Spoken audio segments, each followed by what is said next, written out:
Hey guys, so today we have some new sovereigns. They are these two down here, and this is my sort of mixed tube that I'm just working on filling up. So these are just odds and ends that don't fit into the other tubes that I've got.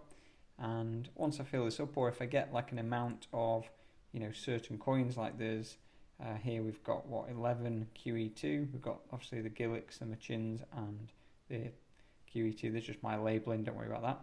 But yeah, I might think, right, okay, well, I'm up to there, and I might end up with 5 new ones, and it might make sense to, move them into their own tube. So we have various sovereigns in here, and yeah, these are mostly what you might have seen before. Some might not have made it to a video, but I thought it'd just be interesting today to show you what a sovereign should weigh. So you can obviously go online and get the official specs, see what they're officially meant to weigh. We're in grams here, and this one is a Jubilee head. I'm not sure what the date is. Let me just flick that over.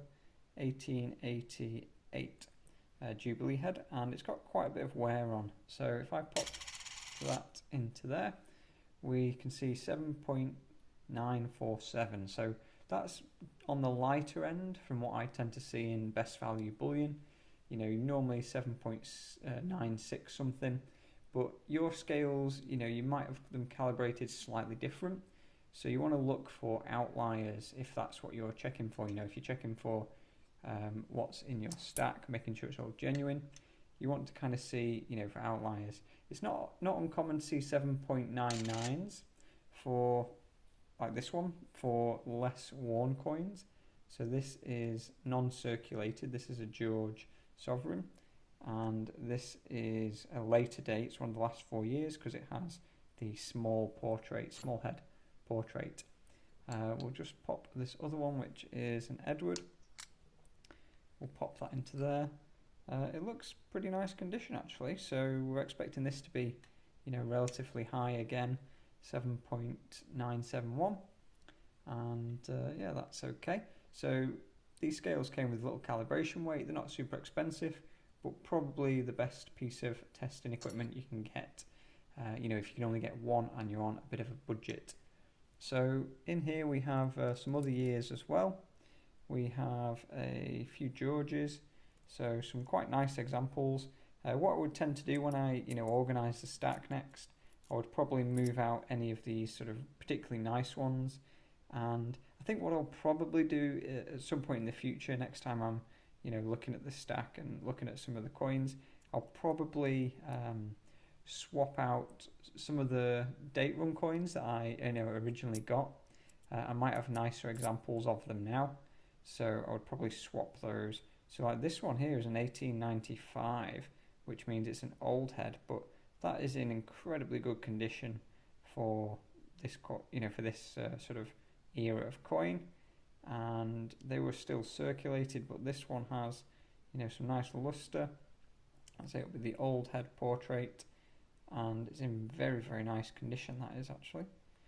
So yeah, we'll just pop that onto the scales, and again we're expecting quite a high end on there, so 7.998 on that one, which yeah, it adds up because it is very good condition. It almost looks, I'm not going to say it's a proof coin, but it almost looks like a proof I've no idea if they were proof in that year, but that one will probably be going in the keepies, because ultimately, whilst I've done the date run, I ultimately think the best option is to end up with the best condition coins you have.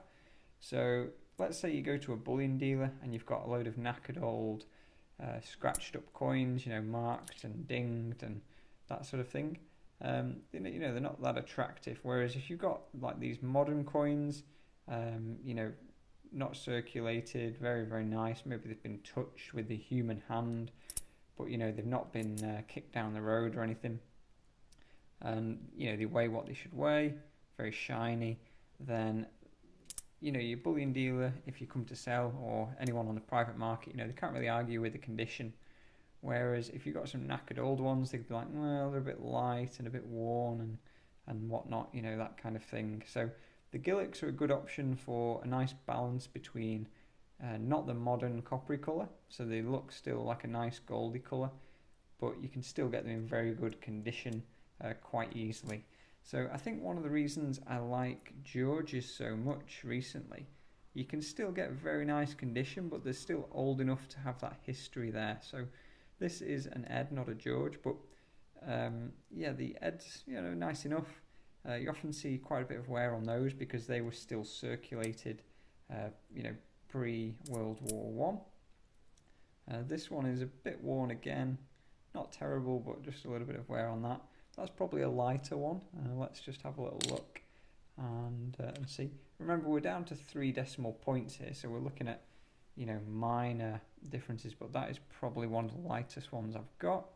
But it does look very worn, so yeah, that would be one I would probably look just to put in my, spares and move on if I, start to thin out the stack, or if I just want to, sell some of the duplicates and move those on. So yeah, that one is, you can see the wear on it. It's probably one of the most worn coins I've got.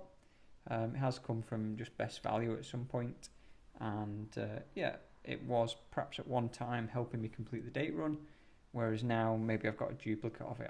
I'll have to check my notes. So when I'm recording what I buy, I do make a note of the date and the mint mark usually.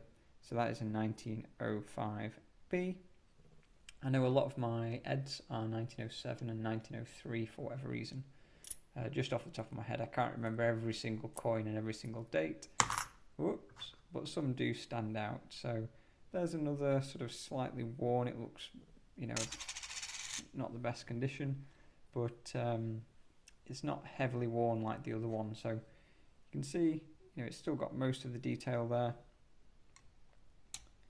And yeah, it is a little bit heavier. So remember, we're at 3 decimal points, so it's not like we need to be too worried if there's slight variations in those. But if it's coming up over 8 grams, I would be worried. I'd say worried. I'd be, investigating further. What would you say? And if it was at like 7.1 or something like that, I don't think I've seen any that light.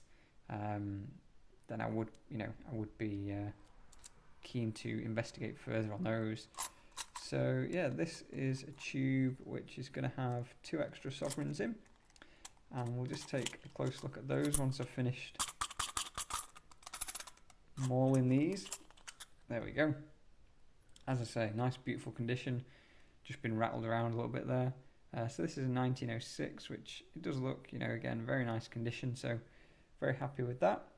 And this one was the 1931. So yeah, what I would say, a good idea, if you're going to be selling coins, then it's probably better to sell the more worn ones, and keep hold of the nicer ones. So it could be, your stacking strategy. Maybe you're going to just keep buying best value coins, and every now and again just have a clear out, maybe you sell 5 of the most worn ones to end up with the 5 nicer ones. And over time, you just end up with, a really good quality stack of nice coins. So, yeah, that is 2 more. What was that? There was an Ed and a George, wasn't there?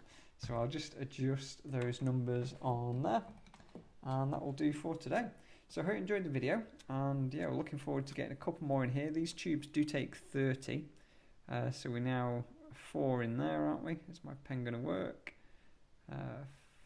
4... and 4 on those. So that is going to be, oh no, public maths, 9, 10, 11, 14, 19, and 9 is 28. No, it's not. Yes, it is. I've lost count. 9, 10, 11, 14, 19, 20, 21, 22, and 4, 26. Did I get a different number again?